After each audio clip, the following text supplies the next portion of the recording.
Good afternoon, Ankita. Good afternoon. How are you feeling today? I'm good, sir. Thank you. Professional communication and privileged communication, what is the difference between the two? I believe professional communication would be with regard to a client and the profession that is a client between the client and the person in charge and Profession in person in which profession? sir, the profession which requires privacy, such as lawyers, doctors. Innovate one, like? So lawyers, doctors. Yes. Profession that requires that communication be the privacy be maintained. I believe it is the professional communication. There are some exceptions to it also. Sorry, sir. There are some exceptions to it also. Under Evidence Act, yes, sir. There are exceptions to professional communication. Which section deals with it? Sir, I am not sure, but I believe it's section 126 of the Indian Evidence Act. Not 135 of what is this new act? Bharatiya Sakshya Adhiniyam? I am sorry, sir. I am not well versed with the new act sections. Why? When is your examination? Interview? It is on 23rd November. So if you are not well versed in the new acts and the provisions that they have and the changes that they have brought in, and you will feel difficulty in facing the interview board. So I believe with time I will be well versed with the new ones. Because you have to go through these. Yes, sir. Huh? Yes, sir. Privileged communication. How would you say? 130? 135 of the Bharatiya Sakshya Adhiniyam. 135. I think 133 and 135. Okay, sir. 133. And 135. And profession, this is 132. 132. Right? Yes, sir. तो privilege क्या होता है? I'm not able to recall. आप बता दिया, पर वो तो बता दिया आपने. Yes, sir. Privilege not waived by voluntary evidence. And 135 is production of title deeds of witnesses, not a party. That means it can be a privileged document between two persons, only for your eyes only and for ears only. Yes, sir. ठीक है. Profession में क्या होता है कि वो diverge कर सकता है कि थोड़ा सा जो कि उसको हार्म ना करता हो his client. ठीक है ना? Yes, sir. That is an exception to it. Okay, sir.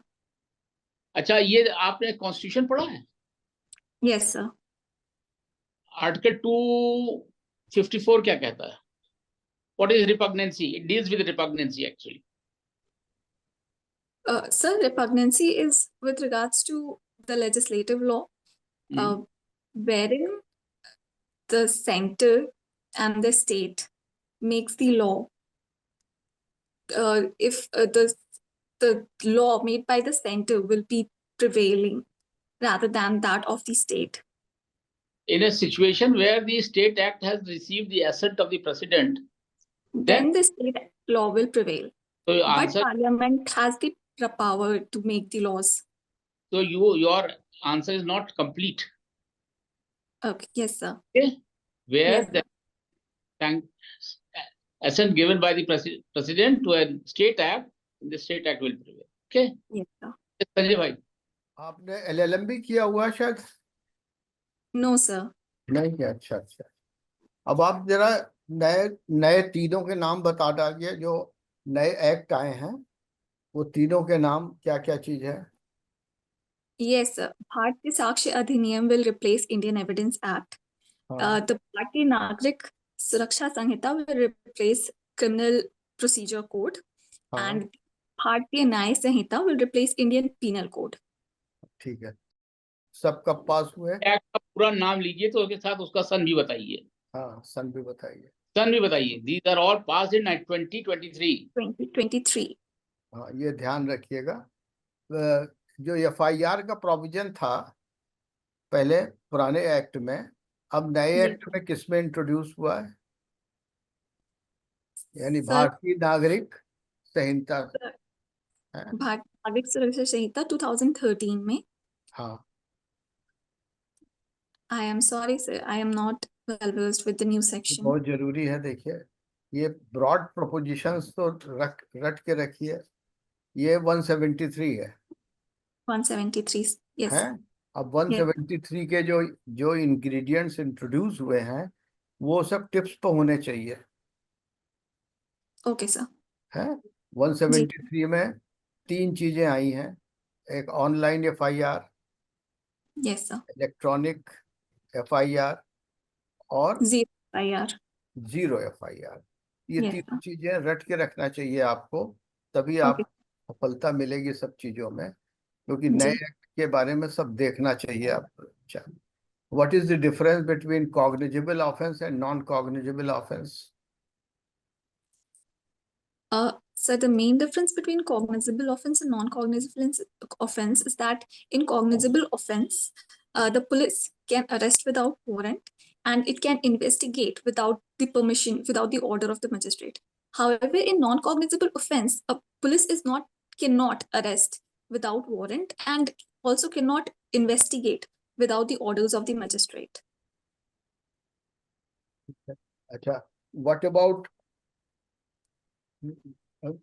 299 culpable homicide and the murder? Difference between the two, how it has been defined? So the difference between culpable homicide and murder is that of the mental element. The mental element, that is intention and knowledge, is much higher in murder than in culpable homicide not amounting to murder. Culpable homicide अब नए act में कहाँ defined है? देखा है आपने अभी? नहीं। Sir, in the new act, section 100 is murder, हाँ and I believe, sir, section 101 is culpable homicide. 100 से शुरुआत है, उसको जी, sir. अब देखना पड़ेगा आपको। 100 से शुरुआत है, फिर 101 में है, एक्सेप्शन है, फिर 102, 103, all are important. Punishment for murder under section 103 of the Yes, Bharatiya Nyaya Sanhita. sir. Culpable homicide is 102। Yes, sir. ठीक है, ये सब चीजें डेफिनेशन देखनी पड़ेगी।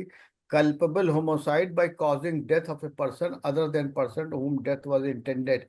अब इसकी डेफिनेशन पूरी देखनी पड़ेगी कि how culpable homicide amounts to, और उसके बाद पनिशमेंट क्या है, ये सारी चीजें आपको स्टडी करनी पड़ेगी। ये आपके क्रिमिनल लॉ के बारे में नॉलेज बहुत कम है, चलिए कोई बात नहीं।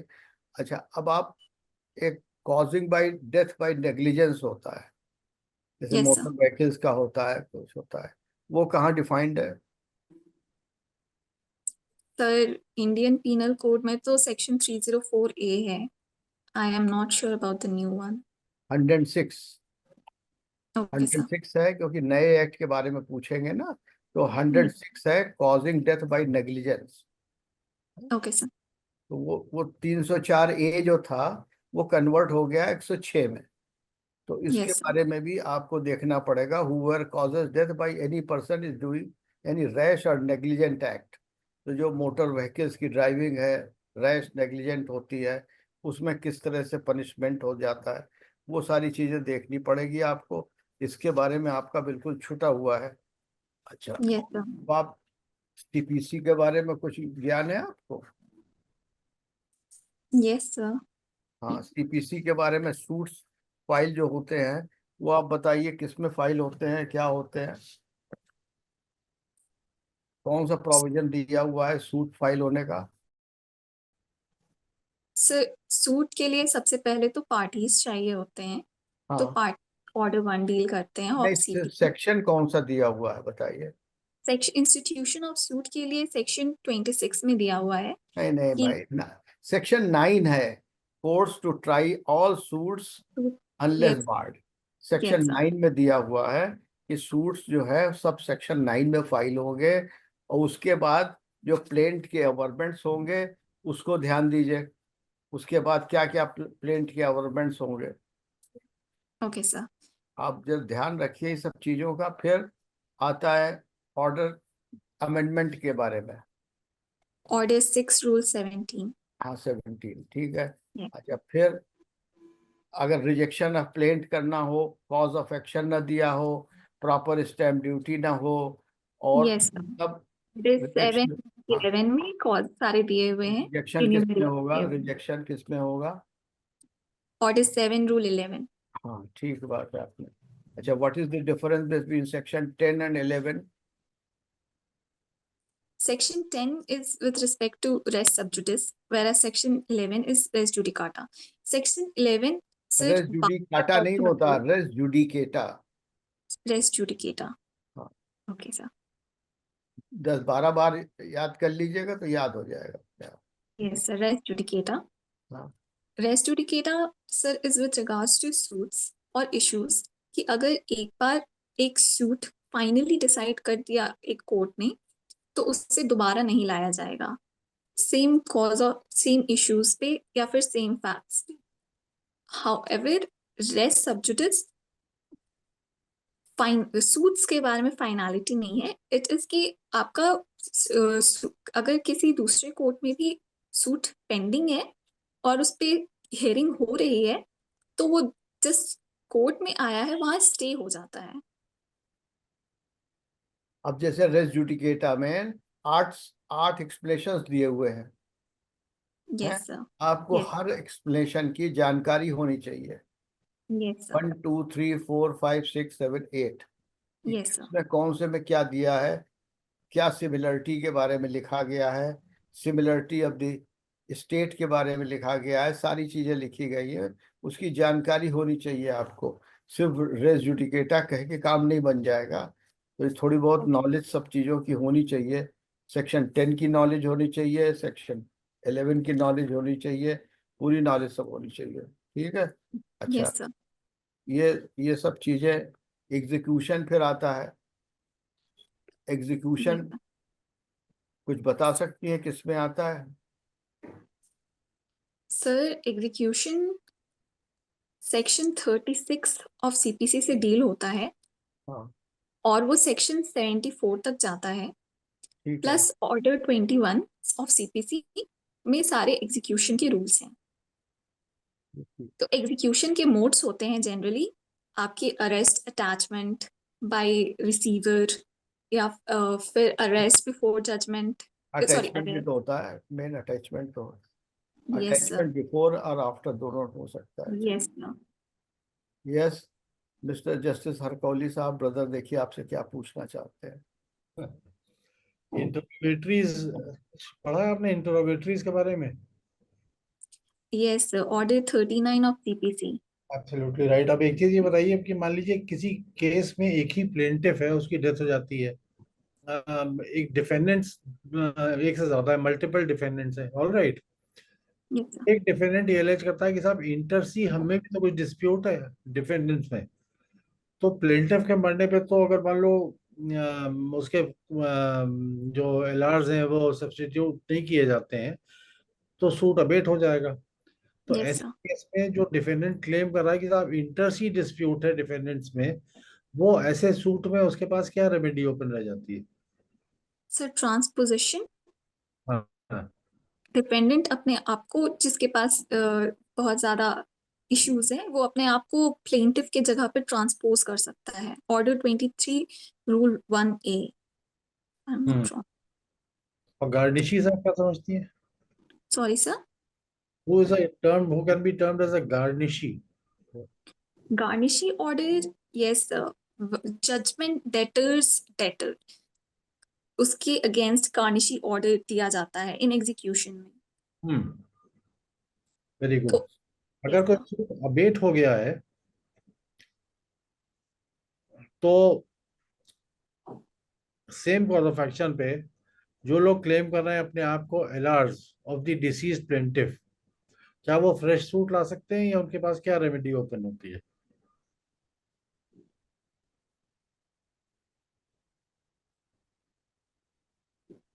आई am sorry sir, but to my limited understanding abatement के बाद फ्रेश सूट नहीं अलाउ होता है। क्यों नहीं होता है? What is the principle behind it? Sir, civil suits is mainly a dispute between two. Death होती है, Sorry sir. डेथ होती है, सोल प्लेंटिफ की जब डेथ होती है Yes sir. तो प्रॉपर पब्लिकेशन कराया जाता है कि उसकी डेथ हो गई है, जो उसके एसेट्स में इंटरेस्टेड हो legally, he can come Yes. before the court and the LRs choose not to come before the court. Yes sir. तो लिटिगेशन कैसे एंड होगा? वो 10 साल बाद सेम कॉज ऑफ एक्शन दूसरा सूट ला सकते हैं। इस प्रिंसिपल पे वो सब्सीक्वेंट सूट बार किया गया है।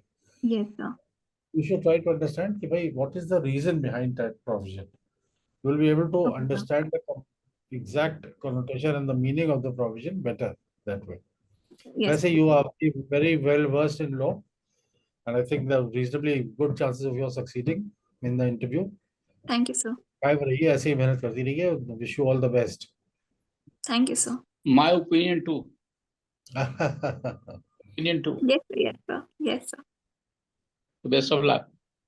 Thank you sir. Third panelist की राय भी तो सुन लीजिए जाने से पहले। Yes sir. I'm आप still here.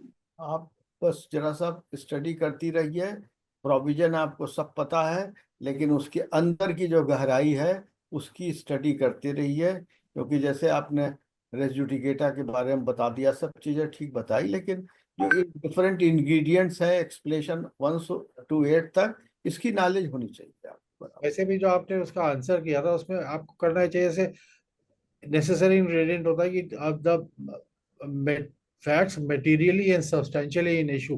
You हाँ। failed to Yes. mention that. Yes sir. That was somewhat an incomplete answer. Legislature के जो वर्ड्स हैं वो ध्यान रखकर पढ़ लीजिए, गप मत मार दीजिए वहां पर कि ऐसा होता है, लेजिस्लेचर के वर्ड रखिए उस पर। Okay sir. Okay, thank you, जाइए, Okay. Good luck.